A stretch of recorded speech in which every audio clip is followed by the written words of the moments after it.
I'm going to do a quick tutorial on how to arm and fly a brand new carbon Hornet. The spectrum transmitter is bound to the aircraft, but for the receiver to see the transmitter has to be turned on first. So we have it turned on. There we go. And then we can plug the aircraft in. So when you plug the aircraft in, it'll make a couple beeps. That's typical. Okay. Right now, these LEDs are for the video transmitter. With the blue flashing, that means that the video transmitter is in bind mode, or that it's not ready, it's not transmitting. A quick tour of the aircraft. We have 4 red bottom motors. The ESCs are right here. There's 1, 2, 3, 4.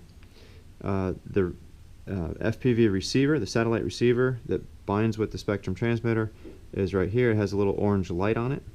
This bottom one with the 2 red lights is a PDB, or power distribution board. The battery connects to it, and it powers the 4 ESCs and the flight controller. The board on the top is the flight controller. There are 2 antennas because the receiver has a diversity setup. It uses the strongest of which signal comes from the antennas. And this is the video transmitter. This pairs with the antenna here, and this is what you receive your video signal from. This video transmitter itself has a little switch right here, and it has a little black infrared receiver. That's how the channel is set on this video transmitter. We're going to go over real quick how to set the channels. This is the LaForge channel setter. This is specifically made for that video transmitter. So here is it powered up. Okay, so if we look at, this is the standard list of frequencies for video transmitters. Starts 5645 down to 5945. I'll include that. This channel setter, you can see there's 5865 right there.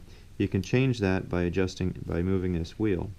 Okay, so let's say you go to the field and the race organizer or the flight organizer wants you to fly on 5740. I'd use this little wheel here to tune up 5740. We're in band channel. So actually we're going to go in the setup menu by pressing. Okay, we're going to scroll down to the setup menu, and then we're going to go in frequency order by pressing there. We're going to do power at 200 milliwatts, and we're going to go down to save and exit.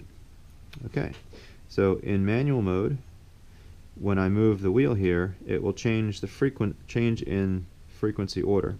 So I'm going to go to 5740, which happens to be right there, 5740.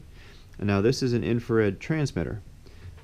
It's sending the signal, or it's transmitting the signal for the video transmitter, but for the signal to be received, you have to hold it really close. So that little black nub there, I hold them together, and you'll notice that these two lights turn to green. That means that it's bound and it's received the signal. Now to make it transmit, I still have to turn the switch on. Okay, so when this is solid like that, that means that it's transmitting. When I move this little switch towards the back, gently, the blue lights come on, meaning that it's in bind mode. If I do bind it on one frequency, and I either put it in bind mode and then turn it back on, it will retain the same frequency. Or if I turn the aircraft off, it will retain the same frequency. So you don't have to do that every time, just to change the channel.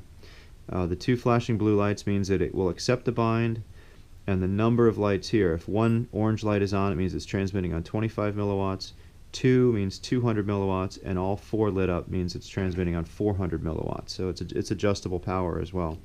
Okay, so let's say we fly on that, our goggles match that frequency, we have good video, and then let's say somebody else shows up at the field and you need to change channels. So we were on 5740, so let's say the race organizer is asking us to be on 5860. Okay, so we're going to power on our channel setter, right? We're going to wheel through to 58. Oh, wait a second. This got reset.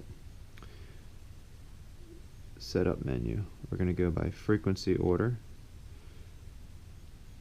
This you don't have to do every time. I should have saved it. Okay, save and exit. I'm going to go into manual mode. So 200 milliwatts, we're going to go down to 5860.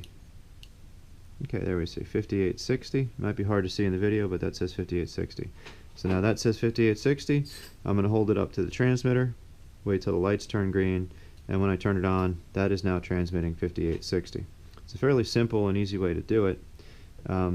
When you have this 200 milliwatts 5860 for the, let's say you go to the race organizer and you have a couple aircraft like this, and they want you to use 5860 for the day. If I press and hold the thumb wheel, right, it's going to say saved, and now it's every time I turn this on, it's going to be on the same channel, 5860. Alright, so when you fly line of sight with this aircraft, I'd recommend you fly with it turned off, just so you're not transmitting for no reason. Okay, that's how you set the channels.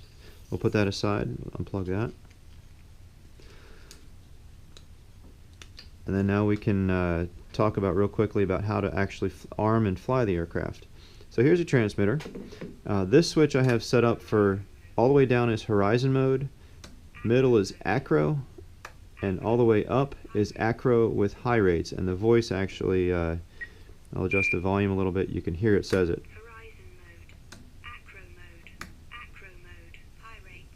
Okay, so that's good. When the aircraft is here and plugged in and they're bound, this is the arm switch. So when I press or when I move this forward, it makes the motor spin. One important thing about this is if you crash or if the aircraft is in a place where the motors cannot spin, if you leave it armed, you could damage the aircraft. You could burn out the ESCs or damage the motors. So when you're flying around, this is the way if you're a thumbs guy, I would keep my finger on this switch. If you're a pincher, I would keep another finger underneath that switch. So as soon as you crash or hit the ground, you can disarm it immediately. If you don't disarm it, you could damage the aircraft. Alright, so this is actually a 3-position switch. All the way towards you like this is off. Middle position is armed. Oh, and also you'll notice that if the throttle is not at idle, it will not arm. So if we have it at high throttle, it won't arm. That's a function of the flight controller doing that. So throttle all the way down and arm, and then if I go to the 3rd position is air mode. I'm gonna turn this off so I can move it and not have to deal with it.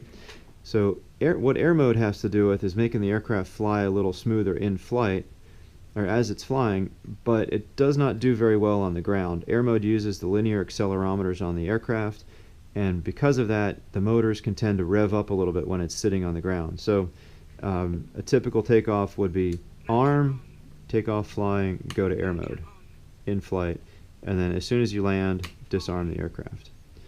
This mode switch will be beginner, horizon. As you get a little bit better, I would recommend you switch to acro, and then when you start flying a little more aggressively, you can go acro with a little more aggressive rates. Alright, so I'm going to turn off right now. We'll turn on and do another video.